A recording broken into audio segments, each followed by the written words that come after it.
there is something that 99% of people spend their entire lives not realizing.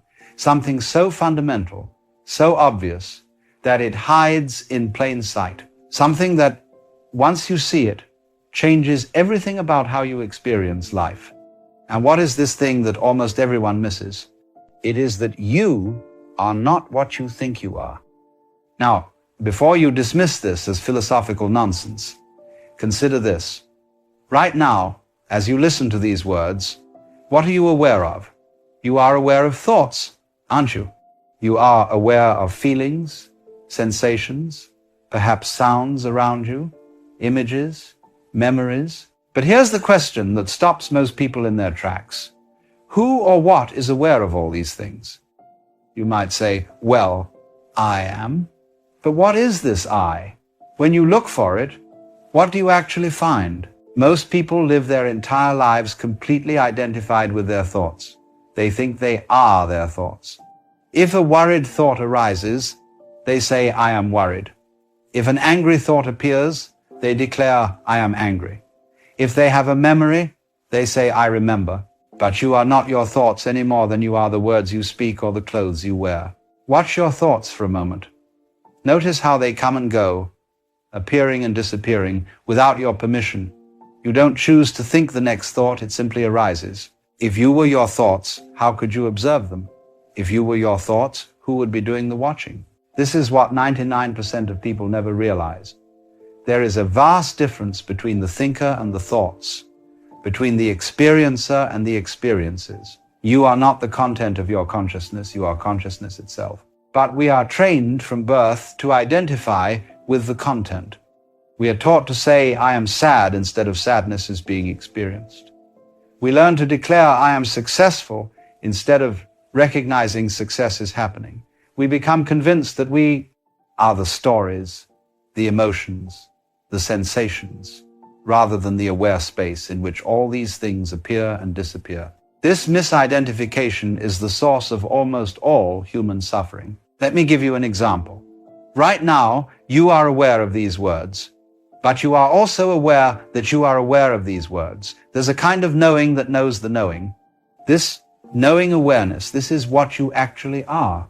Not the thoughts about it, not the concepts about it, but the pure awareness itself. And here's what's remarkable. This awareness is completely untouched by whatever appears in it. When you have a painful thought, does the awareness itself become painful? When you experience fear, does the awareness itself become afraid? No.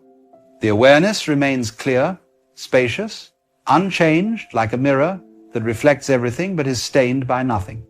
But why don't people realize this? Because from the moment we are born, we are taught to focus on the objects of awareness rather than awareness itself. We learn words for things, names for feelings, concepts for experiences. We build an entire identity around this collection of mental objects. We say, I am John, I am 35, I'm a doctor, I'm married, I'm worried about money, I'm proud of my achievements. But all of these are simply thoughts, concepts, stories appearing in awareness. None of them are what you actually are. You are the space in which John appears as an idea. You are the awareness in which 35 years old is known as a concept. You are the consciousness in which doctor arises as an identity. This realization that you are awareness itself rather than the contents of awareness is the most liberating insight possible. Because if you are not your thoughts, then your worried thoughts cannot truly harm you. If you are not your emotions, then your difficult emotions cannot truly overwhelm you.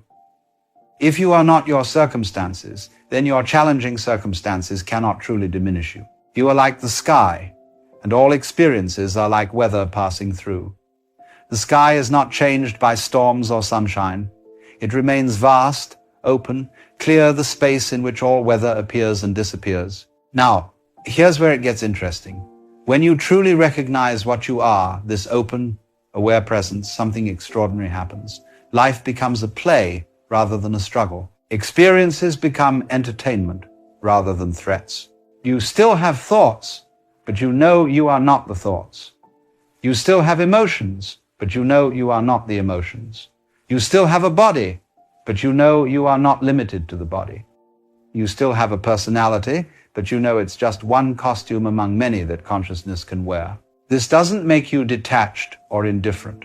If anything, it makes you more present, more alive, more capable of genuine response rather than automatic reaction. But here's what 99% of people do instead. They spend their lives trying to fix, improve, or perfect the contents of consciousness. They try to get better thoughts, more pleasant emotions, more comfortable circumstances. They work tirelessly to improve their self-image, enhance their personality, achieve their goals. This is like trying to improve your reflection by polishing the mirror. The mirror doesn't need improving, it's already perfect at reflecting. What you are doesn't need improving, it's already perfect at being aware. Let me share something that might sound radical. You have no problems. None. Zero. Wait, you might say, I have plenty of problems.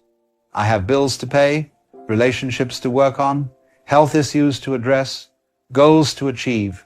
But look more carefully. Do you have problems? Or do you have thoughts about problems? Do you have stress? Or do you have thoughts that create the experience of stress? Right now, in this moment, without thinking about the past or future, without telling yourself stories about what should or shouldn't be, what's actually wrong, what's actually lacking. The truth is, problems exist only in thought. In reality, there are only situations. Situations that require practical responses, yes, but not problems in the psychological sense. The problem is always the story you tell yourself about the situation. You don't have a money problem, you have a situation involving money and a story about what that means. You don't have a relationship problem, you have a situation involving another person and thoughts about how it should be different. When you realize that you are not the stories, the situations simply become what they are. Present circumstances that can be responded to with clarity and wisdom rather than reacted to with fear and confusion. People spend their entire lives searching for happiness, for peace, for love, for fulfillment. They look for it in relationships, in achievements, in experiences, in spiritual practices. They believe that if they could just get the right job, find the right partner, achieve the right goal, reach the right state of mind, then they would finally be happy. But what you're looking for is what's doing the looking. The peace you seek is the peace you are. The love you want is the love you are. The awareness you're trying to develop is the awareness you've always been. You are like someone who spends their life searching for their glasses while wearing them. The very capacity to search is the thing you're searching for. This is why spiritual seeking often becomes another trap. People meditate to get enlightened, practice mindfulness to find peace, study philosophy to understand truth. But the one who meditates is already the Buddha nature they seek. The one who practices mindfulness is already the pure awareness they're trying to cultivate. The one who studies truth is already the consciousness in which all truth appears. You cannot achieve what you already are. You can only recognize it. So how do you recognize it? How do you wake up from the dream that you are a separate, limited, problem-filled individual? The simplest way is to notice what's always already here. Right now, notice that you are aware. Don't think about awareness. Don't analyze it. Don't try to understand it. Just notice it. The noticing itself is what you are. Notice that this awareness has no edges, no boundaries, no center, no location. It's not inside your head or outside your head. It's the space in which the very ideas of inside and outside appear. Notice that this awareness is not old or young, male or female, successful or unsuccessful.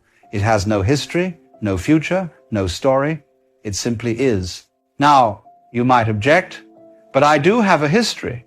I was born, I've lived a life, I have memories, experiences, a personality. Yes, and all of that appears in awareness. Your birth is known as a concept in awareness. Your memories are present experiences in awareness. Your personality is a collection of patterns appearing in awareness. But what you are is the awareness itself, the pure, open, present consciousness in which all of this appears. Here's what changes when you realize this. Everything becomes lighter. Life becomes a kind of cosmic play rather than a serious struggle. You still participate, you still care, you still act, but you do it from freedom rather than compulsion, from joy rather than fear, from love rather than need. You realize that you can't actually be threatened because there's no separate self to threaten. You can't actually fail because there's no separate self to fail. You can't actually be unloved because what you are is love itself. This doesn't make you passive or irresponsible. If anything, it makes you more responsive, more creative, more alive. When you're not defending a fictional self, when you're not trying to improve or perfect an imaginary identity, all that energy becomes available for authentic living. But here's the paradox that confuses most people. You can't practice being what you are. You can't work toward realizing what you already are. You can't gradually become what you've never not been. All spiritual practices, all self-improvement efforts, all personal development work can only point you back to what's already here. They can create conditions that make recognition more likely, but they cannot create what you are. It's like using a flashlight to look for light. The flashlight can help you see objects, but the light you're looking for is the light that's already shining. So what do you do with this understanding? How do you live from this recognition? You don't do anything with it. You let it do something with you. When you truly see that you are not who you thought you were, life begins to live you rather than you trying to live life. Responses arise naturally rather than being forced. Love flows spontaneously rather than being manufactured.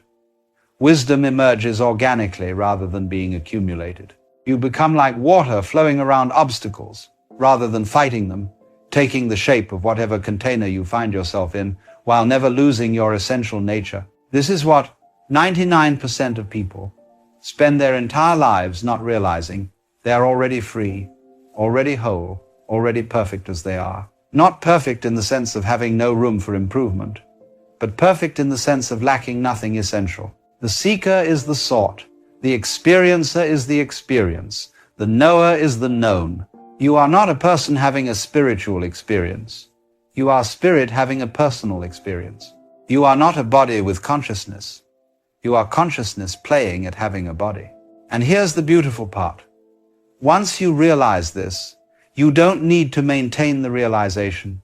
You don't need to practice staying awakened. What you are doesn't come and go. It's the constant in which all coming and going appears. You might forget.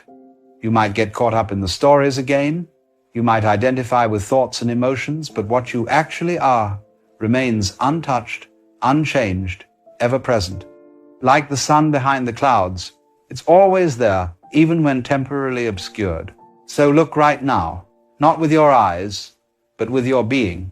What are you, really? Not what you think you are, not what others have told you are, not what your history suggests you are, but what you actually are in this moment. You are the aware presence reading these words.